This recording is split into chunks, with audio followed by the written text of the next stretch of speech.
Kumusta po kayo? Bago po ang lahat, first things first.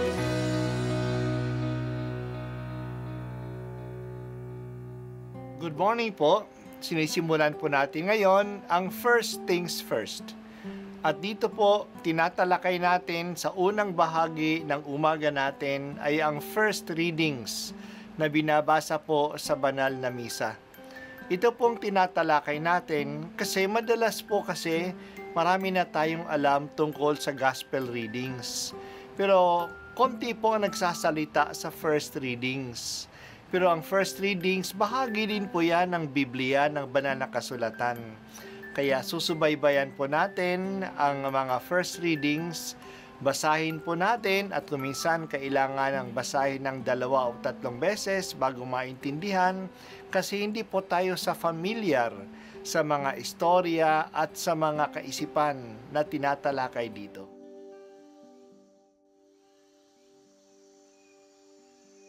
Ang pagbasa mula sa mga gawa ng mga apostol. Noong mga araw na iyon, nagtaka ang mga pinuno at matatanda at mga eskriba sa katapangang ipinakita ni na Pedro at Juan, lalo na nang mabatid nilang mga karaniwang tao lamang ang mga ito at hindi nag-aral. Napagkilala nilang sila'y kasama ni Jesus noong nabubuhay pa at nang makita nila ang taong pinagaling na nakatayo sa tabi ng dalawa, wala silang masabi laban sa kanila, kaya't pinalabas muna sa Sanhedrin ang mga alagad. Saka sila nag-usap, ano ang gagawin natin sa mga taong ito? Tanong nila, sapagkat hayag na sa buong Jerusalem na hindi natin maitatatwa na isang pambihirang kababalaghan ang naganap sa pamamagitan nila. Para hindi na kumalat ito, balaan natin sila na huwag nang magsalita kanino man tungkol sa pangalang ito. Kaya't muli nilang ipinatawag sina Pedro at binalaan na huwag nang magsasalita o magtuturo pa tungkol kay Jesus. Subalit sumagot sina Pedro at Juan, kayo na po ang humatol kung alin ang matuwid sa paningin ng Diyos, ang sumunod sa inyo o ang sumunod sa Diyos. Hindi maaaring di namin ipahayag ang aming nakita at narinig at sila'y binalaan ng lalo pang mahigpit sa kapinalaya. Wala silang makitang paraan upang maparusahan ng dalawa sapagkat ang mga tao'y nagpupuri sa Diyos dahil sa nangyari. Ang salita ng Diyos. Salamat sa Diyos. Si Pedro at si Juan ay nasa harap ng Sanhedrin. Ang Sanhedrin ay ang pinakamataas na kapulungan na namamahala sa mga Hudyo. Parang iyan ang Congress, ang Korte Suprema at ang presidente ng bayan natin na pinag-isa.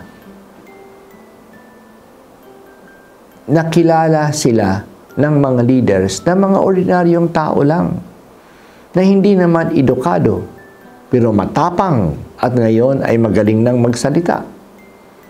Nakilala din nila na ang dalawang ito ay mga kasama ni Jesus. Hindi nila may pagkakaila ang milagro na nangyari. Nandun ang taong dating pilay na kilala ng lahat kasi palagi siyang namamalimos sa patio ng templo. Nandiyan ang ebidensya na may himala na nangyari. At hindi lang ito maaaring gawa-gawa ni Pedro at ni Juan. Pero ayaw pa rin nilang maniwala.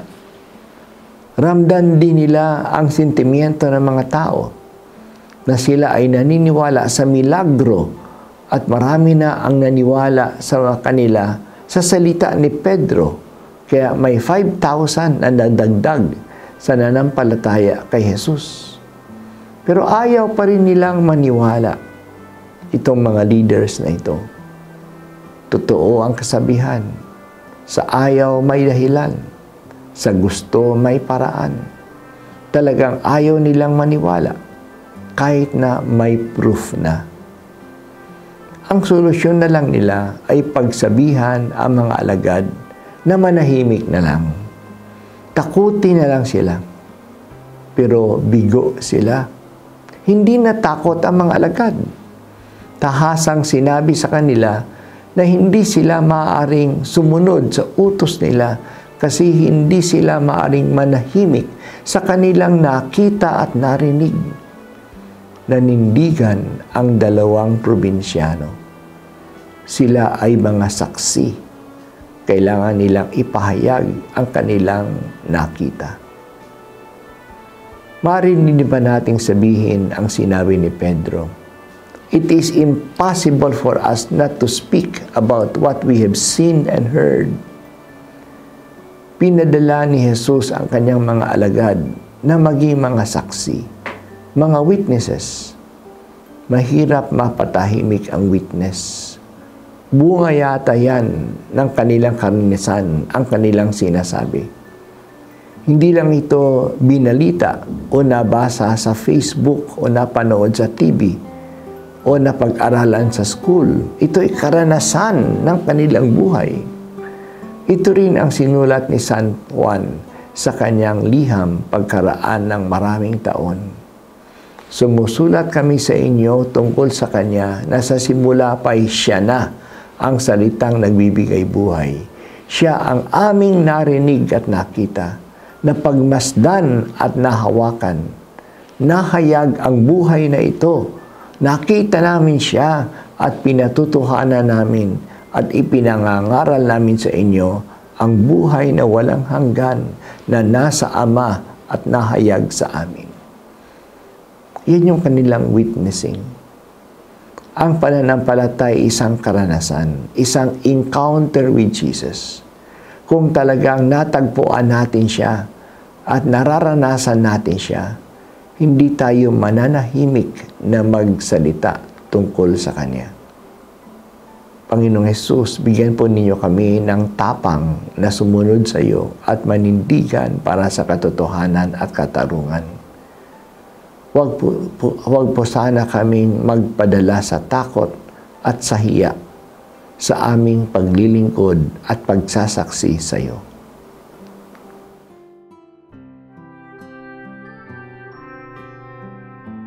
At ako po ay si Bishop Broderick Pabilio dito sa First Things First.